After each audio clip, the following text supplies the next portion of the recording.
Experience, reflection, action. That's an educational model that I've encountered over the years. Here's a summary of the model. We start with an experience. It may be something we've been through before, or something completely new to us. It can be positive or negative, related to our work life or our personal life. After the experience, we reflect on what's happened. Think about it. Examine our feelings. Consider what's next. The final step in the cycle is action. What we do as a result of experience and reflection depends on a number of things: our circumstances, our resources, our abilities. But whatever action we take results in another experience, and so the cycle continues. When I was a student teacher, experience, reflection, and action was the designated model for learning. I taught home economics classes at Lutheran North High School in Chicago under the supervision of an experienced teacher. The teacher was to observe my student efforts in the classroom and give guidance and suggestions about how I might improve for the next class. Unfortunately, my supervisor usually left the room for the teacher's lounge when I was in charge of the classroom, so her supervision was less than helpful. When I was in seminary, clinical pastoral education used the experience, reflection, action model rigorously. In the CPE group, we wrote up verbatims of our interactions with patients and staff who were on our assigned units at Good Samaritan Hospital in Downers Grove. Then our supervisor and fellow students would comment and ask questions about those snippets of conversation. That helped us to understand more deeply what was happening in those interactions and how we might respond more effectively the next time. As a seminary intern, weekly sessions with my internship supervisor focused on reflections about the nuts and bolts of ministry and what it meant to be a pastor in that congregation and context. Through the years of ministry, some of the greatest gifts I've received were in trusting relationships where I could reflect on experiences that were puzzling or distressing or unexpected, try to make sense of them, to see how I might respond differently in the future. The gospel reading from Matthew reminds me of those cycles of experience, reflection, and action. Matthew begins with action and action. Jesus is on the move.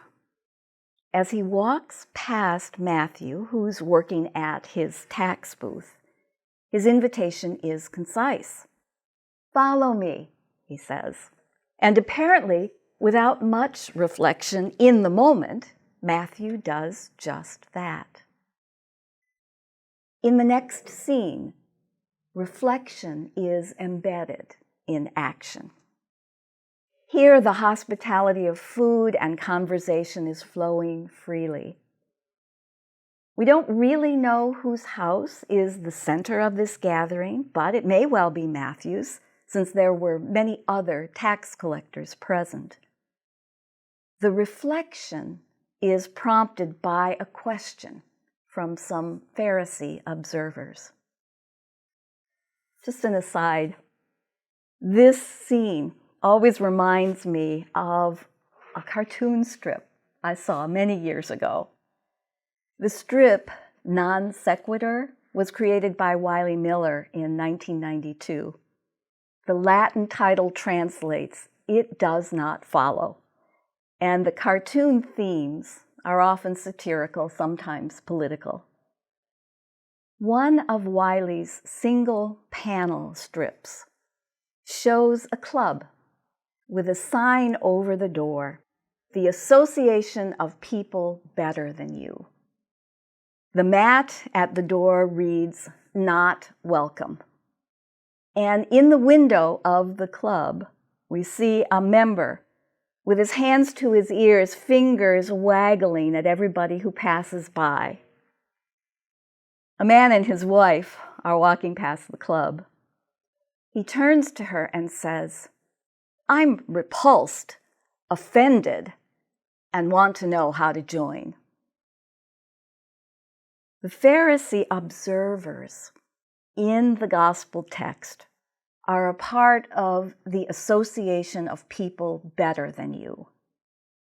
They ask the disciples to reflect on Jesus' behavior. "Tell us, why does your teacher eat with tax collectors and sinners?" But Jesus, hearing the question, answers them directly. He quotes from the prophet Hosea, from the first lesson for today, and asks them to adjust their perspective, to learn that mercy trumps technically proper ways of being religious and trumps every technique that keeps other people away from God. Jesus pushes that reflection farther yet. He says, "I've come to call not the righteous, but sinners." In other words, the association of people just like you. But for the Pharisees to respond to that invitation from Jesus would have meant a radical reversal of the way they experienced themselves. And then Matthew propels us into another experience. Jesus is on the move again, responding to a request from a religious leader. On his way to that situation, he gets another request for help, although it is unspoken. We hear the sick woman's silent reflection. "All I have to do is touch his clothing, and I will be healed." Matthew's audience would have understood the experience she was living. A bleeding woman was unclean. That meant she was excluded from worship, from the marketplace, from family gatherings, from crowds. Essentially, she was living in solitary confinement, and that had gone on for a dozen years. So the wellness that Jesus declared was certainly medical, but even more, it was a healing of her relationships, of her ability to be part of her community again. And still, Jesus is on the move. At the religious leader's home, the morning rituals have begun. Jesus dismisses the flute players and those whose crescendo of weeping fill the house where the child has died. Here we encounter the experience that shapes many of our reflections: death.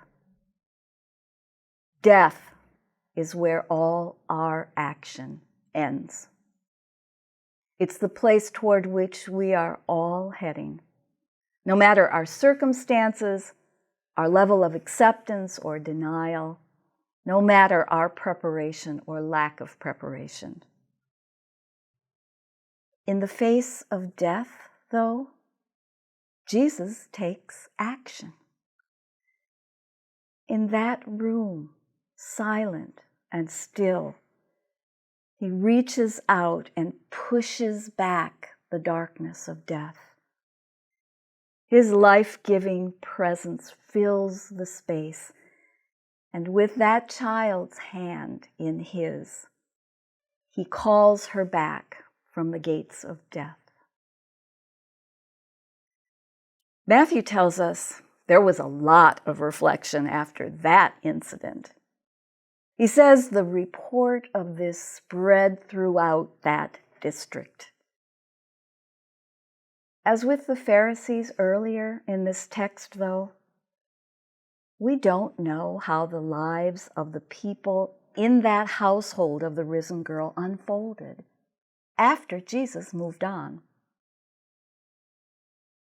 That's fitting, I think, because that's where we are too. We hear and know these stories, and like the people who met Jesus, who spoke to him, who were healed by him, we are deeply engaged with the lives we lead. Puzzling, distracting, joyful, frustrating, filled with loss and uncertainty. We may or may not pause for reflection. Although sickness and loss, a pandemic shutdown, the death of people we love can leave us little choice but to stop and think, to try to make sense of what's happened to us, what's happened in our world.